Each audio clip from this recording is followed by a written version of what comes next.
Assalamualaikum warahmatullahi wabarakatuh. Apa kabar jamaah dan saudara-saudara Umi dimanapun berada? Berjumpa lagi dengan Umi Neng Nurhayati. Semoga hari ini Allah memberikan senantiasa kesehatan, kesabaran dan kekuatan di dalam menjalankan ibadah bulan Ramadan. Baik, hari ini Umi insya Allah menyampaikan tema tentang sabar yang sesungguhnya. Insya Allah kita semua bisa menjadi orang-orang yang sabar ya, sebagaimana diisyaratkan oleh Allah Subhanahu wa Ta'ala di dalam surat Al-Imran surat ke-3 ayat 200. Surat Al-Imran ini adalah salah satu nama yang namanya diabadikan dalam Al-Quran. Karena apa?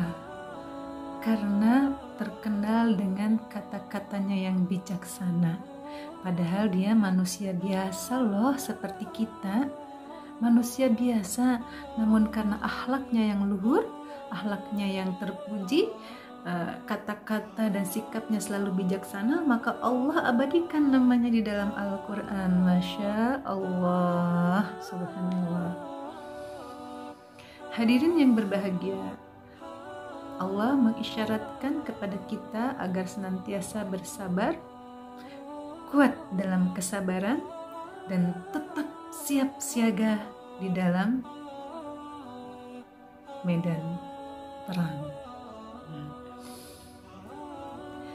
A'udzu billahi minasy syaithanir rajim. Bismillahirrahmanirrahim. Ya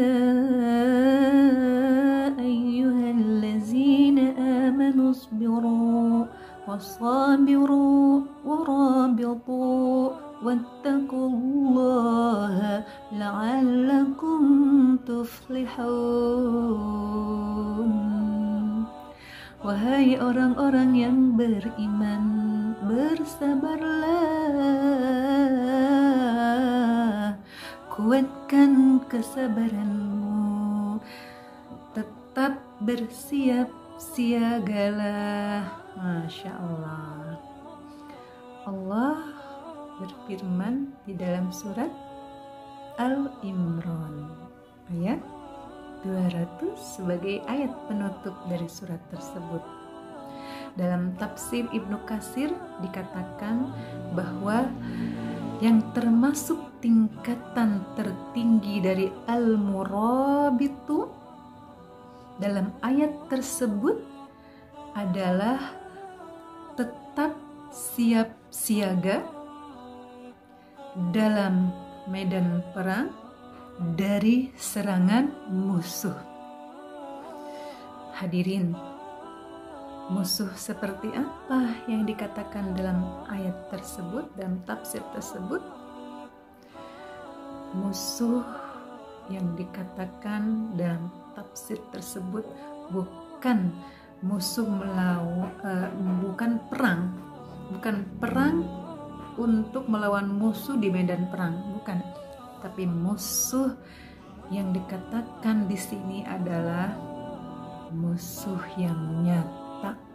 Inna syaitana lakum aduwwum mubin, yaitu syaitan adalah musuh yang nyata bagi kita. Pasti. Karena apa? Karena setan itu telah berjanji kepada Allah Subhanahu wa Ta'ala akan selalu menggoda manusia sampai akhir hayatnya. Maka kita diseru oleh Allah, wahai orang-orang yang beriman, bersabarlah, kuatkan kesabaranmu, dan siap siagalah dalam medan perang. Medan perang melawan hawa nafsu itu termasuk jihadul akbar, jihad yang paling besar. Karena apa? Ujian itu selalu datang di dalam rumah tangga.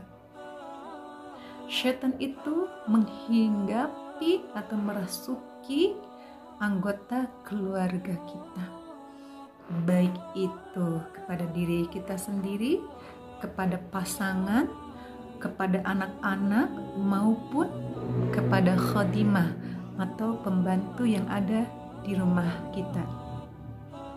Setan akan selalu berupaya untuk mengganggunya.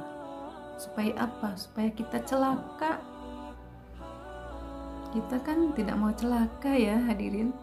Kita maunya selamat. Maka Allah menjanjikan kepada orang yang beruntung, tadi itu dikatakan wattaqullah, dan bertakwalah kepada Allah la'allakum tuflihun, supaya apa? Supaya kamu beruntung. Nah, di dalam surat Al-Imran ayat 133 dan 134 Allah mengatakan, siapa sih orang yang beruntung itu? Yang jelas orang yang bertakwa.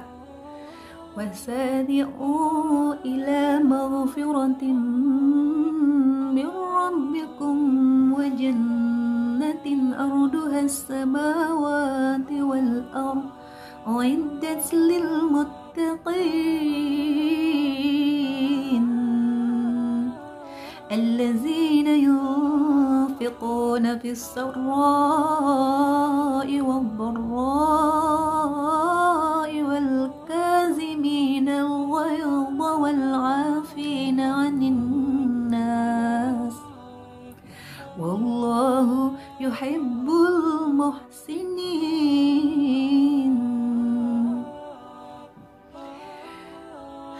Kata Allah Subhanahu wa taala, wasari'u ila maghfiratin.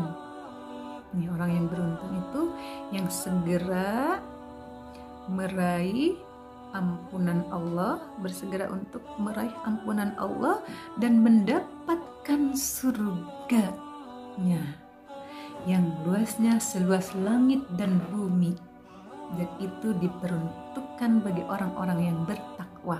Siapa yang bertakwa itu? Dalam ayat 134 dikatakan, Al-Imran ya, alladzina yunfiquna fis sarra'i wad-dharra'i wal kazimina al-ghayza wal 'afina 'anil nas. Orang yang bertakwa itu adalah orang yang selalu menafkahkan rezekinya, baik di waktu lapang maupun di waktu sempit. Lalu yang seperti apa lagi? Orang yang beruntung itu adalah orang yang mampu mengendalikan emosinya dari emosi marah. Siapa lagi yang beruntung dalam ayat tersebut? Orang yang selalu memaafkan kesalahan orang lain, ya, kesalahan manusia yang lainnya yang selalu menyakiti hati, misalkan, udahlah dimaafkan karena tidak penting untuk memikirkan orang tersebut. Yang penting bagaimana caranya supaya bisa meraih surganya Allah yang Allah janjikan seluas langit dan bumi. Masya Allah. Insya Allah kita bisa ya semua. Sabar, bisa sabar dalam menafkahkan rezekinya di jalan Allah, karena rezeki itu adalah titipan amanah buat kita. Sabar di dalam mengendalikan emosi, hawa nafsu, amarah. Sabar di dalam memaafkan orang lain. Dan itu semua Allah kasih jaminan surga yang luasnya seluas langit dan bumi. Insya Allah. Amin ya Rabbal Alamin. Insya Allah kita bisa menjada wajada. Barang siapa yang bersungguh-sungguh, pasti dia dapat. mendapatkan surga ternyata mudah. Mudah hanya dengan bersabar, menginfakkan rezeki, sebagian rezekinya, tidak semuanya kok, sebagian saja. Mengendalikan emosi, betul? Bisa nggak? Bisa, pasti bisa, karena untuk keselamatan kita. Yang suka emosi, banyak penyakitnya. Yang selalu tidak emosi, insya Allah udah mah Allah jamin kasihkan surga, kita juga sehat insya Allah, amin ya robbal alamin. Demikian pemirsa dimanapun berada, semoga kajian sedikit ini bisa menambah keimanan kita kepada Allah Subhanahu wa Ta'ala, dan Allah memberikan surganya kepada kita semua. Amin, amin ya Allah ya robbal alamin, amin ya mujibas. Assalamualaikum warahmatullahi wabarakatuh.